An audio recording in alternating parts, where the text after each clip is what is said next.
Buenas, estamos en una nueva charla. En esta ocasión, la charla se titula Píldoras educativas para prevenir el dolor infantil. Y en este caso tenemos una invitada muy especial que nos va a hablar sobre esta temática porque tiene amplio conocimiento sobre el dolor y, bueno, lo aplica también en sus pacientes. Y ella es Ana. Vamos a darle paso para que se presente y la conozcamos un poco más.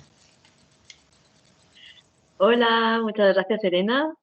Sobre todo, muchísimas gracias por esta invitación. Me encanta hablar de dolor y me encanta que me pregunten, porque al final así salen muchas cosas nuevas y diferentes, ¿no? Y bueno, pues me presento, soy Ana González, soy fisioterapeuta especializada en dolor crónico y fibromialgia, ¿vale? Hay una nueva herramienta dentro de la fisioterapia que se llama educación en dolor y esto es con lo que trabajo, es decir, explicarle al paciente qué sucede en su cuerpo cuando siente dolor y por qué se cronifica y esa parte fisiológica del sistema nervioso, pues es lo que ayuda a muchas personas a cambiar sus hábitos, su conducta y a salir de un dolor crónico. Que además, bueno, puede llegar a ser muy limitante en el día a día y, bueno, ocasionarle un grave problema en su bienestar, ¿no? Entonces, bueno, es una temática muy importante y que cada vez se va avanzando más en ese tema, ¿no? La educación del dolor. Y bueno, ¿por qué estudiaste tu carrera? Pues la verdad, yo iba para sanitaria, lo tenía claro, vocación de ayudar. Y bueno, medicina me daba así un poquillo de miedo, ¿no? Meterme a tanto. Y no conocía muy bien qué era la fisioterapia, la verdad, pero en la propia carrera me encantó, ¿no? Porque vimos desde la parte neurológica, el desarrollo de cómo empezamos a andar, ¿no? Y cómo reeducar a andar a alguien. O no sé, la verdad es que había cosas muy, muy bonitas. Fue una carrera para mí muy fácil porque se usa mucho la lógica para entender cómo funciona el cuerpo humano y poder ayudarle. Y bueno, ya años después de trabajo sé que en el fondo no sanamos a la gente, sino que acompañamos en el proceso, ¿no? Que sana es la persona en sí misma. Y de ahí la dificultad de que no podamos ayudar a todo el mundo. Ya. Wow, sí, sí. Y bueno, ¿y qué es lo que más te gusta de tu trabajo? ¿Qué es lo que más me gusta de mi trabajo? Pues la verdad es que siempre he dicho que es un trabajo súper agradecido porque, claro, le quitas el dolor a la gente. O sea, ¿qué trabajo más agradecido que este, ¿no? La verdad que poder que alguien entre con un susto porque tiene un dolor desde arriba del cuello hasta abajo que parece que viene así, con que le han metido un palo ahí en la columna, ¿no? Y que se vaya diciendo, ay, ay, me puedo mover, ¿no? Y sin cara de susto, yo creo que eso es lo que más me paga, ¿no? Ujú. Bueno, pues hace algunos años tuvimos la suerte de coincidir en un congreso precisamente donde se hablaba del tema de la educación del dolor, ¿no? Y de ahí que yo haya querido contactar contigo porque sé que desde aquel momento que coincidimos, pues sé que estás activa en redes sociales también, haciendo cosas, promoción de la salud. Y bueno, pues me gustaría que desde tu visión como profesional, pues nos ampliaras la definición del dolor, ¿no? Es decir, vamos a ver el dolor desde una perspectiva más amplia de la que estamos acostumbrados.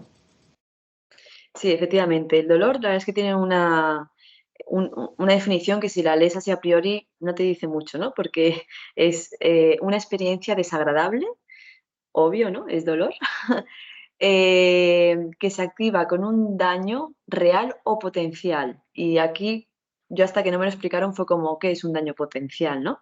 Y entonces ahí está el kit de la cuestión para entender el dolor y por qué puede haber muchos dolores o mucho dolor sin causa, ¿no? Que es muchas veces, ¿no? Tanto en el infantil como en el adulto. Y es que un daño real es el que ya me he hecho daño, pero un daño potencial es aquel estímulo que puede ser que nos haga daño, nos va a avisar con dolor. Yo siempre pongo el ejemplo de estás cocinando, te rozas con la sartén, duele, te apartas y duele mucho. Y miras y dices, oye, no me churrusca ni un pelete. ¿Sabes? Y entonces ahí el dolor ha hecho su función. Te ha avisado antes del daño con dolor, porque solo con calor no serías tan rápida al quitar el brazo y te ha evitado el daño. Esa es su función real. O sea, que tiene una función, ¿no? Es decir, que el dolor tiene un significado, algo, ¿no? Es decir, el dolor es sano. El dolor es, El dolor es sano. es sano. Claro, sin dolor hay algunas personas que nacen con una alteración y no sienten dolor. Y mueren jóvenes, claro, imagínate que te quemas, que estás cocinando, apoyas la mano en el fuego y no sientes dolor, ¿no? Y hasta que no lo ves o te viene el olor a churruscao, que dirás, "Mm". Pero eso es físico, o sea, está fuera, ¿no? Lo puedes ver, pero si es una apendicitis, Es decir, que el dolor nos sirve para avisarnos, ¿no? Avisarnos de que algo nos puede dañar. claro, pero ahí está un poquito el arma de doble filo, que a veces el sistema nervioso se equivoca y nos avisa de dolor cuando no hay tal peligro. Y ahí está el lío. Ahí es donde está el sistema un poco más complejo, ¿no? Bueno, pues vamos a hablar del componente emocional del dolor, ¿no? Porque hablando de esta perspectiva del dolor, pues hemos dicho que el dolor es algo más amplio, ¿no? Pues vamos a hablar de la parte que sería el componente emocional. Claro, a mí me gusta contarlo desde la parte física. Yo soy fisio, soy muy científica y la educación en dolor al final lo que nos ha traído es esto, entender cómo funciona el dolor, ¿no? Como digo yo, al milímetro.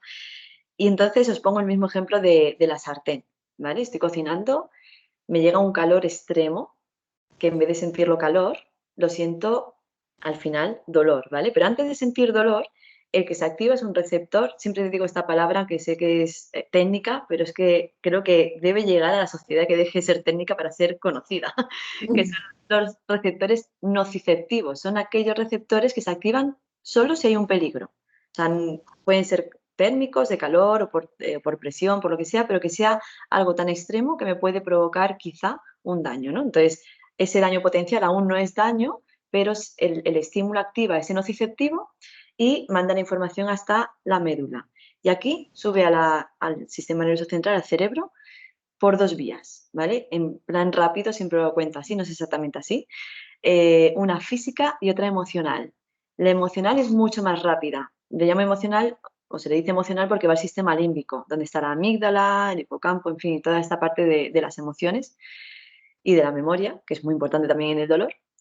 Y, y baja otra vez del cerebro a la médula otra información donde ayuda a exacerbar ese estímulo o lo apaga del todo, ¿vale? Ahora os lo voy a explicar. Y entonces luego al final ya esa parte física llega le llamo física porque nos llega a un trocito de cerebro que tiene, se llama homúnculo o cuerpo virtual, ¿vale? Entonces tenemos un cuerpecito virtual donde me dice dónde siento algo, ¿no? O sea, pues me están tocando la nariz o me están tocando el brazo, no, me quemo aquí, me quemo allá. Entonces la parte física se sabía un poquito más lenta. Eh, entonces, ¿por qué digo que se apaga o se aviva el estímulo? ¿Vale? Siempre pongo el mismo ejemplo, creo que es bastante, bastante fácil de entender. Yo me clavo un cristal, en vez de quemarme con la sartén, me clavo un cristal, este nociceptivo se activa, manda la información a la médula, sube por esas dos vías y cuando llega arriba, la información que además tiene, aparte de este nociceptivo, es que yo estoy viendo que estoy sangrando. Con lo cual dice, uff, menudo corte, y aviva el estímulo y ¡pum! Dolor, ¿vale? Ahora, mismo ejemplo, tengo un cristal, sube la información, pero cuando llega al sistema nervioso central se junta con otra información porque es otro escenario. Y es que he oído una explosión, huelo humo y veo fuego. Y entonces ahí dice, bueno, el cristal creo que es lo de menos. Vamos a seguir por patas. No, ¿para qué voy a avisarte de un peligro ahí si el peligro es mucho mayor, ¿no? Y por eso, al final, es el sistema nervioso central, el cerebro, el que con toda la información que tiene hace ese cóctel molotov y decide si duele o no duele. Sí, que al final hay como diferentes factores que influyen en una misma situación y en función de eso, pues los estímulos cambian, ¿no? En fin. La vía emocional es más rápida. Ujú, Cuando baja la información, realmente esa es respuesta del sistema límbico. ujú. Y por eso hay una parte emocional siempre, no solo en el dolor, sino en cualquier estímulo, ¿no? Y por si alguno de nuestros oyentes no lo está entendiendo, voy a poner otro ejemplito que me gusta poner, que es a que no es lo mismo que tú estés sentado o sentada y llegue tu pareja y te haga un masajito en la espalda, a que llegue yo, que soy tu fisio de confianza, claro, no que no me conozcas de nada, en la espalda, a que llegue tu jefe de género contrario y te dé un masajito en la espalda. ¿No? Mismo estímulo, pero la respuesta emocional es muy diferente, ¿no?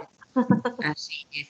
Y además en todo esto del dolor influye en todo lo que tiene que ver con las experiencias previas, con los aprendizajes, es decir, qué es lo que se ha observado en las familias también ante situaciones de dolor. Es decir, cuando hablamos del dolor como perspectiva más amplia, ya no solamente de la vía eso, emocional, física, sino incluso de todo lo que hay detrás, de todas las vivencias, aprendizajes, todo eso al final pues influye, ¿no? Influye en el dolor.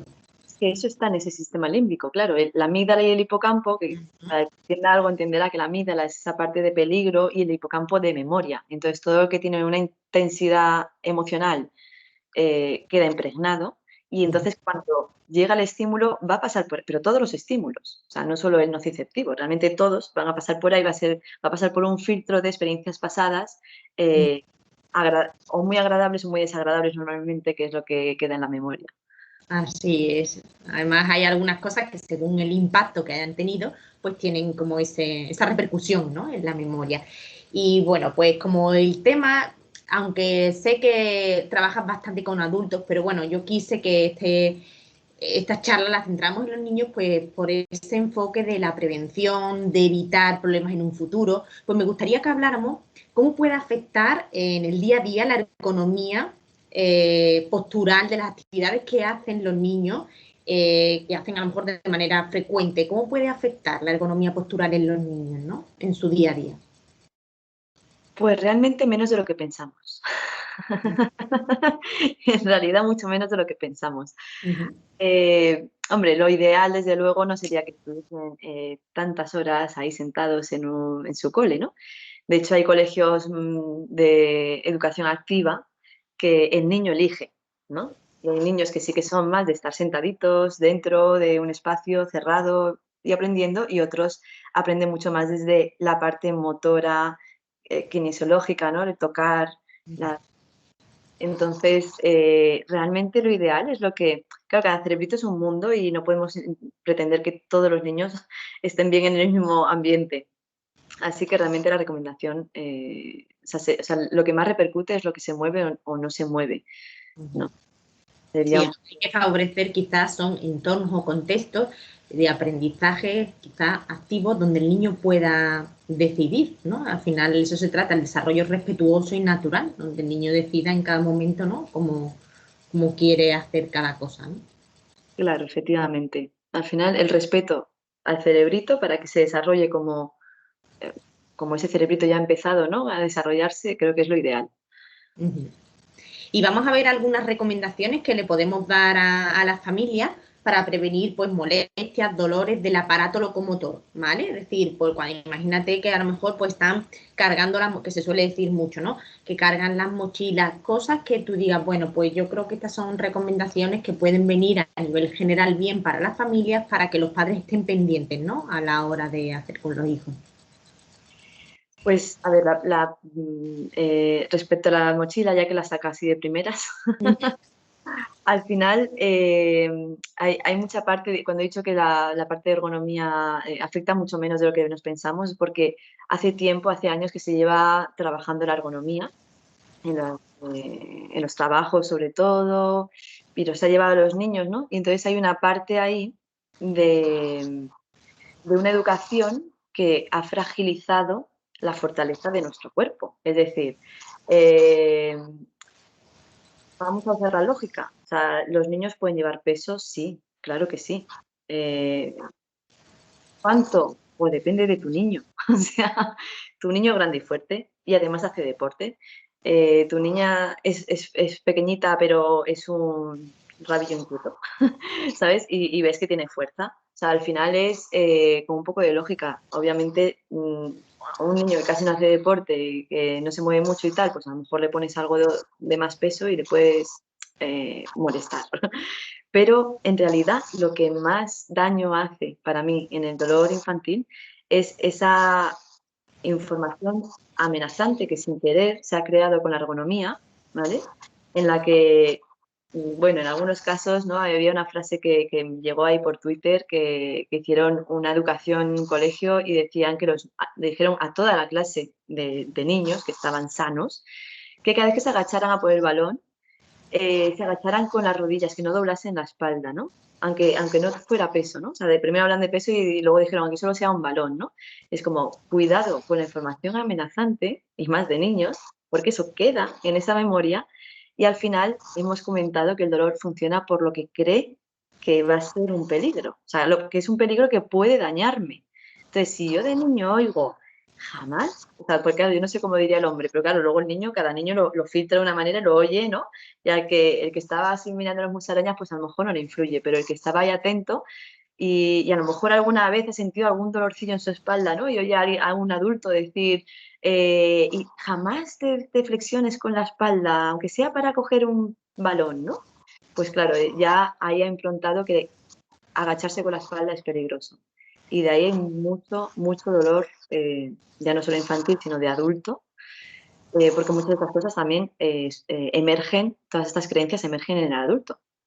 Ah, es interesante el tema de las creencias, ¿no? Es decir, cómo ahí se van quedando y de manera inconsciente influyen en nuestro cuerpo y en nuestra manera de actuar. Y tanto los profesionales como los padres a la hora de, en este caso, actuar con los niños, pues todas esas informaciones que damos, nosotros en nuestro caso con los pacientes o con, bueno, las personas que acuden a nosotros en ese acompañamiento, según cómo le decimos las cosas. Y yo siempre digo, ¿no? Al final esos son como pequeños medicamentos, es decir, que tú le estás dando también información donde ellos eso lo asumen y puede ser que le estés limitando en la recuperación en vez de ayudándole, ¿no? Pues igual, ¿no? En este caso, quizás las recomendaciones que daría sería cuidado con la información que se da o cómo se dicen las cosas, ¿no? Cómo los padres o los educadores o los profesores dicen las cosas a los niños, porque todo eso queda en esa memoria, ¿no? Que bueno, que es muy complejo, diciéndolo así, es complejo, pero por lo menos que nos paremos a reflexionar y a pensar antes de decir las cosas o cuando ya las hemos dicho,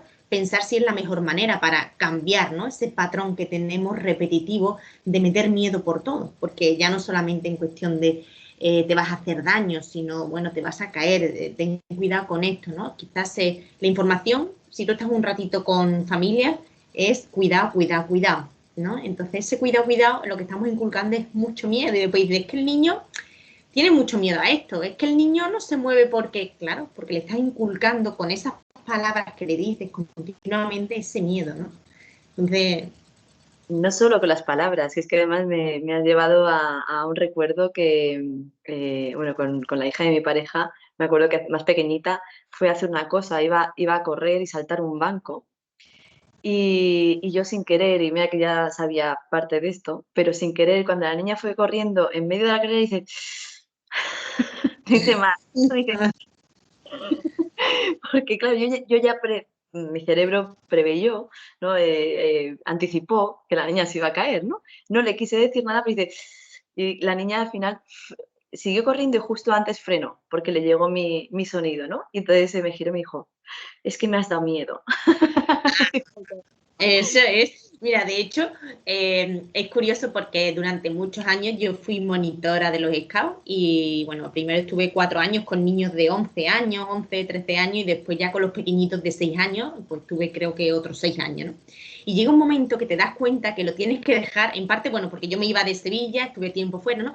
Pero que te das cuenta precisamente que tienes que dejar ese papel cuando te das cuenta que te empieza a dar miedo un montón de cosas y lo que inculca son más miedo que otra cosa, ¿no? Como diciendo, uy, cuidado, cuidado. En cambio, ahora lo pienso y digo, fíjate, y qué atrevido, y hacíamos esto y hacíamos lo otro, y sin preocupación.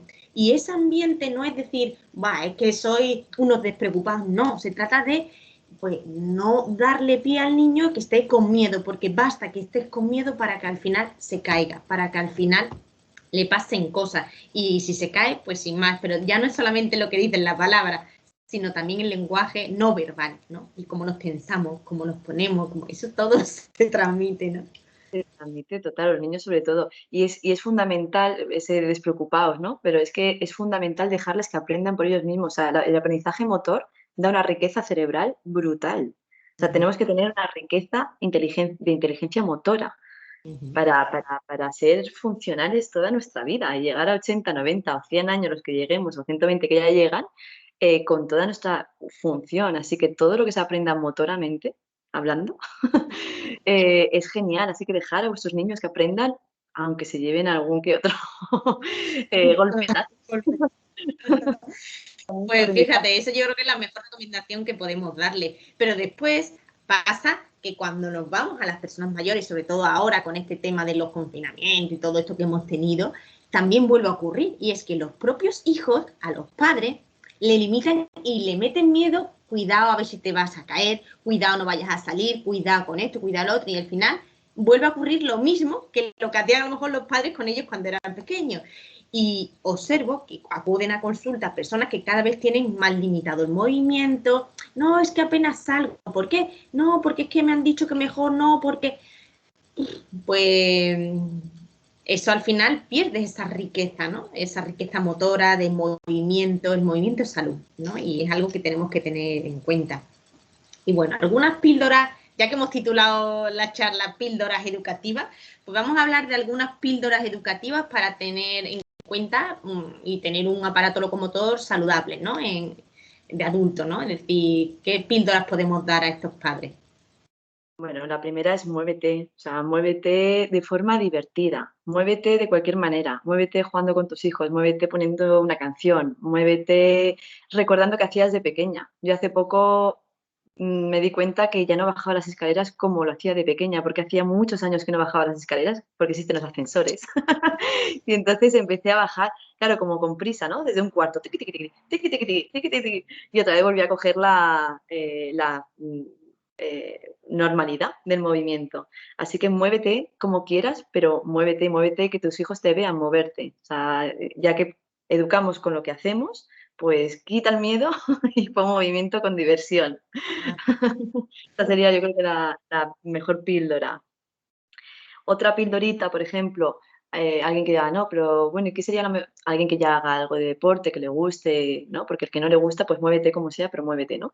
Pero que ya el que le gusta, no haga solo una única cosa. Ya hemos dicho que es importante tener una riqueza motora. Entonces, yo siempre recomiendo hacer tres cada semana, ¿no? Tres eh, como áreas diferentes. Una sería la fuerza o resistencia, que ahí pues puedes meter desde pesas, series de pesas, o gomas, o el propio TRX, que trabaja muchísimo con fuerza también, no sé, o incluso seguro que hay cosas de fuerza mucho más divertidas que estas, pero bueno, como hablo un poco para el que ya hace algo de deporte, entonces por un día a la semana fuerza, otro cardio para darle a ese sistema vascular también, porque el corazón es otro músculo y también lo tenemos que trabajar. Si siempre haces fuerza, no estás trabajando esa parte, que es súper fundamental. Y la tercera, cuerpo-mente, conexión cuerpo-mente. Ahí es que puede ser cualquier cosa realmente. Está el yoga, el tai chi, el pilates, pero lo puedes hacer realmente con lo que sea siempre que pongas toda tu atención. Yo recuerdo que cuando era niña yo hacía natación, pero ahora de adulta entendí que para mí la natación era una meditación, mindfulness. Estaba atenta a ese trocito de cuerpo que en el momento decía, ahora el codo arriba, y tú venga, codo arriba, y ahora la muñeca, no sé qué, y toda la atención en la muñeca, ¿no? Así que realmente puedes hacer atención, o sea, mindfulness o atención cuerpo-mente con cualquier deporte, un propio baile o no sé, lo que quieras, sí, realmente. incluso caminando, es decir, que tienes tus momentos para estar en el momento presente y fijarte, ¿no? Lo que estás haciendo. Otra píldora que le daría así también a los adultos es que reflexionen con esta pregunta, ¿qué crees sobre tu cuerpo? O sea, ¿crees que es fuerte? ¿Crees que es débil? ¿Crees que es como tu madre? ¿Crees que, que viene ahora pero que con la edad va decayendo? O sea, en el fondo, ¿qué crees sobre tu cuerpo? Eso es muy importante. No espera a nadie, no sé por qué me llaman. Aquí pasa así. Las cosas de las grabaciones en directo. Así que importante, ¿qué crees? ¿Qué crees sobre tu cuerpo? Eso cuando me viene un paciente, siempre que viene con un dolor, le digo, ¿y qué crees que ocurre ahí?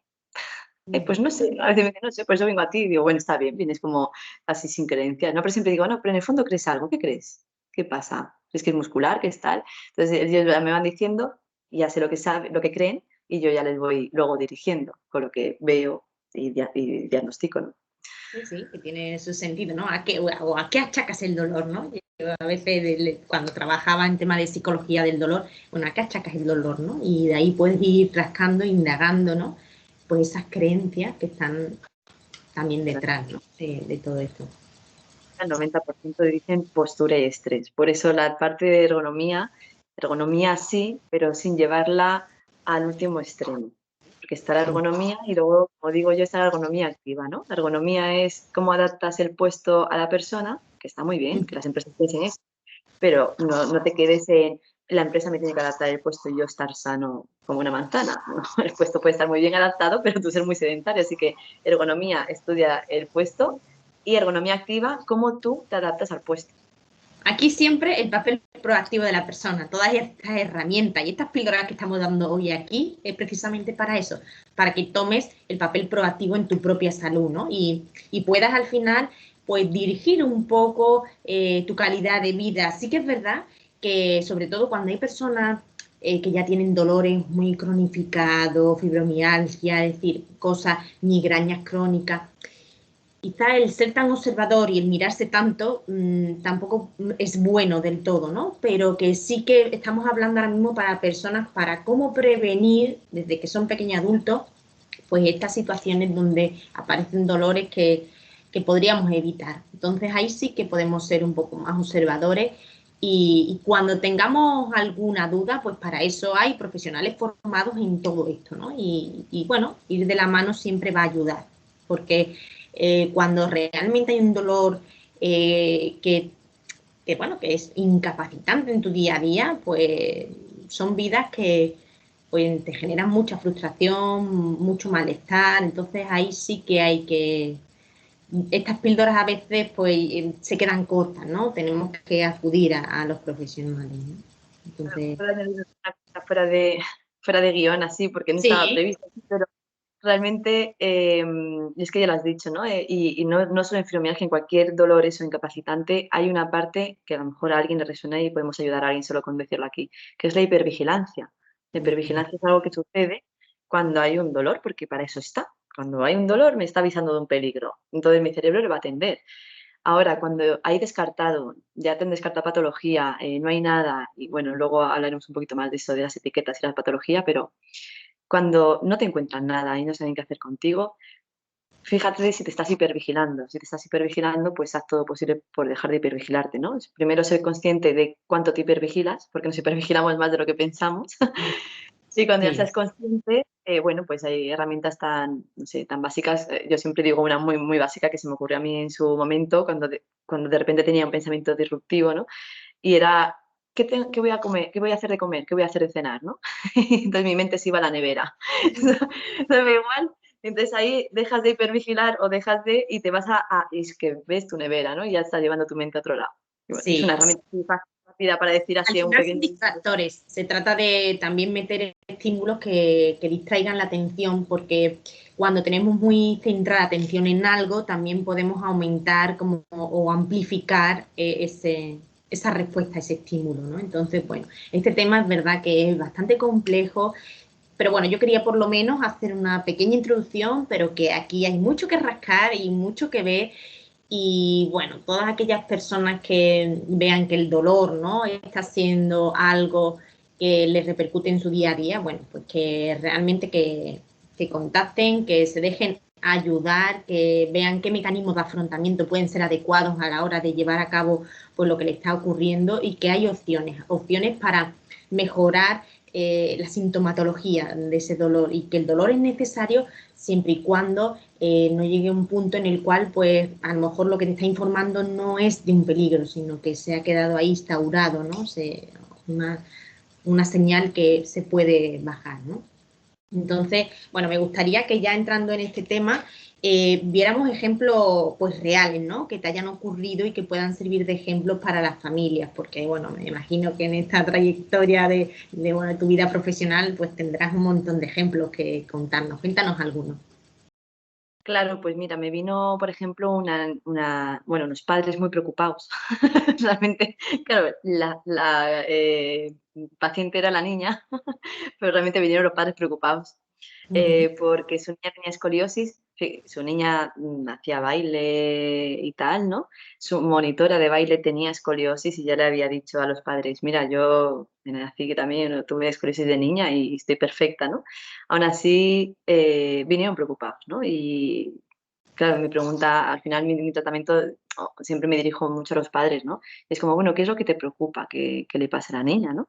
Y no sé, tenía mucha preocupación con que la escolisis fuese a más y tal. Digo, mira, la escolisis antaño, claro, es que ha habido un boom y un cambio de paradigma con el dolor, con esto de que es un daño potencial y que te puede activar el dolor sin que haya un daño.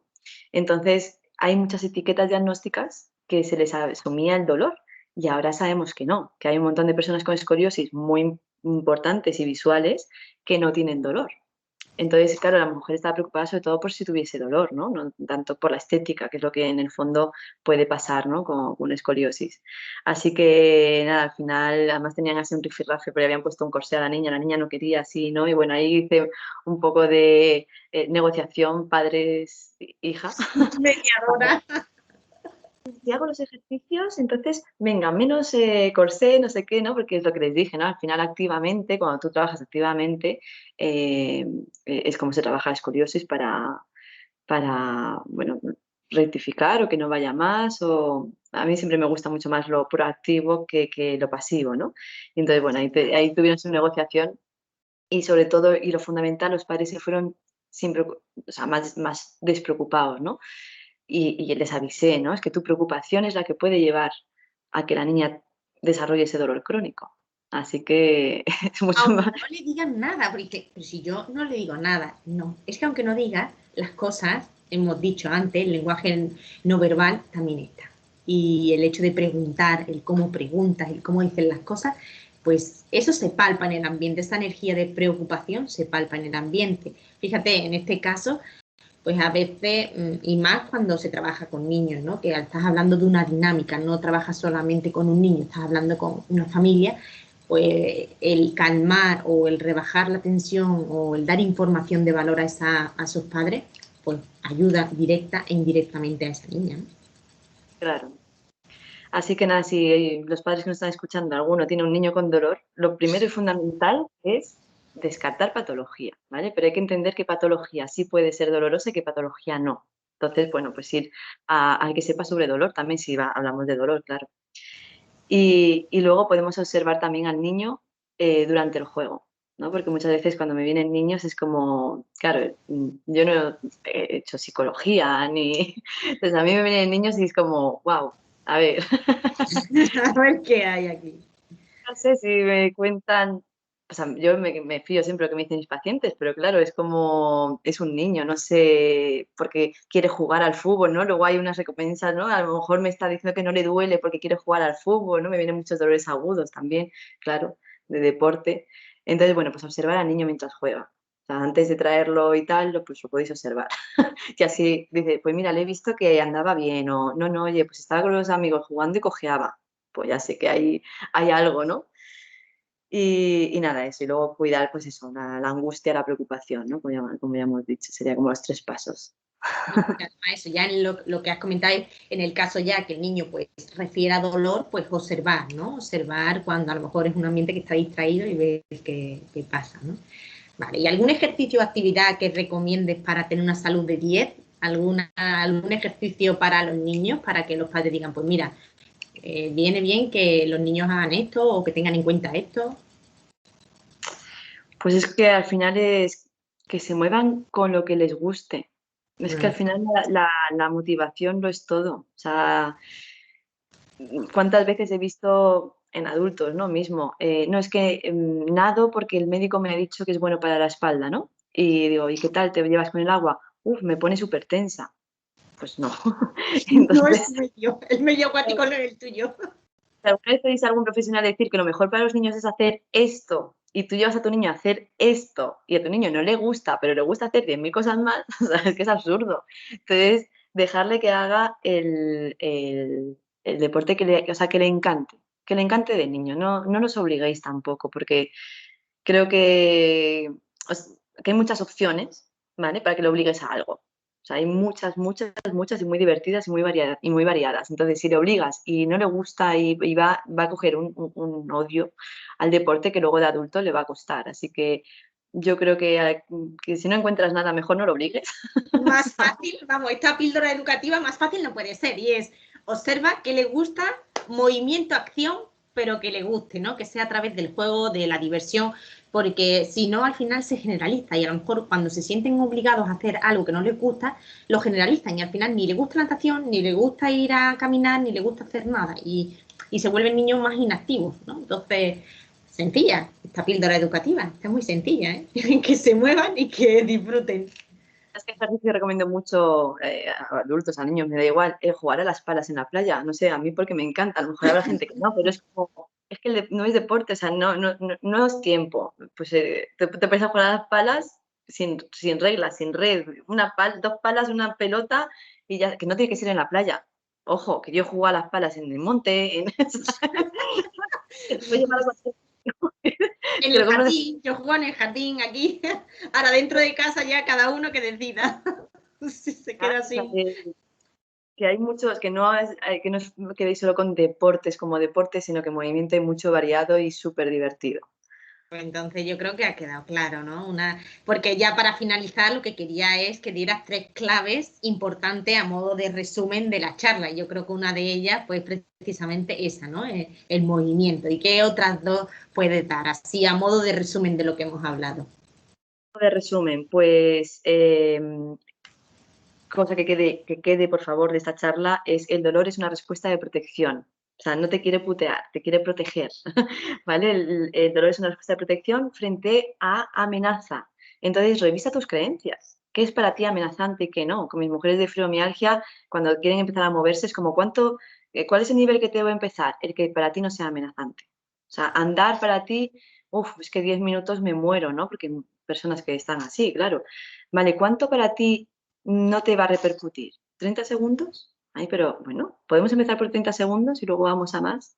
Así que bueno, si no es tan incapacitante, pero tienes dolor, mira a ver qué crees que hay de amenazante en ese movimiento que no quieres hacer. ¿Y qué más? ¿Qué más? Pues que me había puesto 3 y me haces elegir una. Bueno, pues di más si quieres. Que la del dolor se aprende porque quiero que quede muy claro, muy claro, muy claro. Así que si tú padre, vives con dolor y tienes hijos, evita las conductas de dolor delante de tus hijos. O sea, conductas de dolor es todo aquello de incluso gestos a levantarse, ¿no? ¿Cuántos padres, pacientes míos me dicen, oye, pues el otro día mi hijo se levantó así? Y digo, pues claro, igual que la niña barre con su madre y el niño pues te ha visto así y se levanta como tú. Entonces, son conductas que ya están predisponiendo a que tengan dolor. Y si tú no tienes dolor, padre, pues simplemente cuando tu hijo tenga dolor, evita la preocupación y la información amenazante, ¿vale? Sobre lo que le ocurre al niño. Pero eso no quiere decir que se le quite importancia, es decir, hay que escuchar y ver. Otra cosa es, no, eso no pasa nada, tampoco es bueno. No, claro. No, hombre, no, tampoco. No, Que a veces pasamos de un extremo a otro, ¿eh? Sí, hay que ir siempre a descartar, a un profesional que te descarte realmente si tiene algo y una vez que, entonces ya un montón de estrategias de las que os hemos dicho. Y la última que había dejado, que es una frase muy, muy conocida, pero bueno, habrá gente que no la habrá escuchado, que es el dolor es inevitable, porque es que además lo necesitamos para sobrevivir, el sufrimiento es opcional. Entonces ahí está ese punto donde todas estas pildoritas pueden ayudar mucho. Así que no esperes vivir libre de dolor, el dolor existe, convivimos con él, es necesario, pero no que te limite tu vida. Así es. Buen final, porque además de eso se trata, ¿no? Que estas charlas nos hagan reflexionar, pensar y analizar si en el día a día podemos cambiar cosas. Y que al final siempre somos modelos de otras personas. En este caso, como nos dirigimos un poco a los niños para prevenir, ¿no? Que bueno, en este caso parece que estamos echando la responsabilidad a los padres, pero bueno, se trata de eso, ¿no? Que todos somos modelos de todo y bueno, pues que el dolor es una estrategia más que tiene el cuerpo para hacer que estemos aquí y estemos bien, ¿no? Que no hay que verlo como algo negativo siempre y cuando pues veamos que se nos escapa de las manos. Entonces ahí hay que acudir al profesional. Bueno, pues muchas gracias, Ana, por todo lo que nos has comentado, por todas estas píldoras. Y bueno, me gustaría que comentaras, bueno, dónde te pueden seguir en redes sociales para ampliar el conocimiento, para saber cómo les puedes ayudar, dónde estás, que nos comentes para que todos aquellos que nos vean pues puedan seguirte y saber dónde están. Bueno, físicamente estoy en Valencia, en Mislata. Tengo aquí mi clínica. También tengo otro centro en Abasto donde puedo visitar también pacientes, que es una compañera. Ujú. Pero realmente el dolor crónico lo trabajo online. O sea, la educación en dolor es educación y cuando vienen a la clínica quieren que les toque y es incompatible. Esto es así. Así que, hombre, si vives en Valencia, obviamente para descartar patología y tal y cual, pues hombre, si vienes físicamente me es más fácil valorarte, pero también puedo valorar online. O sea que si no vives en Valencia, no te quedes fuera. Y, y me pueden encontrar pues en Instagram sobre todo. Ujú. Que soy Integra Salud, terminado con T de terapia, ¿vale? Pues, en Ok. valenciano, Integra Salud. O, bueno, también en el móvil, también lo digo el móvil, que es, el WhatsApp es por donde más rápido, si alguien tiene urgencia, WhatsApp, porque el Instagram también ahora en verano menos. 670-333-003. Perfecto. Así, bueno, además hay mucha gente que yo creo que este es un tema que es de gran interés y bueno, que sepa que, bueno, que pues aquí puede encontrar información de calidad, ¿no? Y consultándote y haciendo esa valoración, pues puede mejorar su día a día. Así que bueno, ha sido un auténtico placer. Muchísimas gracias por querer formar parte de esta iniciativa y bueno, me encantó conocerte en ese congreso y la verdad que volver a encontrarte aquí es un auténtico placer. Muchísimas gracias. La verdad es que, bueno, eres una valiente, la psicóloga de todo un congreso de ejercicios. A mí también me encantó conocerte, nos lo pasamos súper bien, hicimos un grupito muy chulo. Y la verdad es que ha sido una entrevista súper dinámica y me ha encantado, me lo he pasado súper bien. Así que estamos aquí en agosto trabajando por la tarde.